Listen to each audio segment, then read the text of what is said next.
Hello అండి, చూడండి ఇప్పుడు టైం వచ్చేసి 12 అవుతుంది. ఎలా మీటింగ్లు పెట్టుకొని కూర్చున్నా. అదిగో మా అమ్మ కూడా పడుకోలే లాస్ట్కి. ఇదో ఈ నా కొడుకు పడుకోలే. ఇదిగో ఇది పడుకోలేదు, నన్ను పడుకోనియట్లేదు, లైట్లు బంద్ చేయట్లేదు.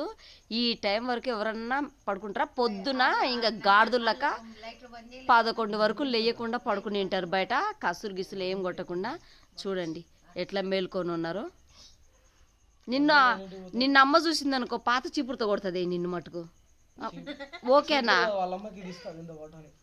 ఆయనేమో కట్టిస్తాడంట నిన్ను. అమ్ములు నిన్ను బండకేసి బాధ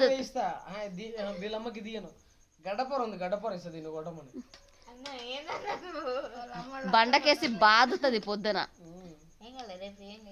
సండే నే తిక్కలదానా. ఏయ్ అమ్ము, సండే రేపు. కాదత్తా, టైం నువ్వే తప్పు చెప్పినావు అని చెప్తాం. నైట్ కదా రిలీజ్ చేసి.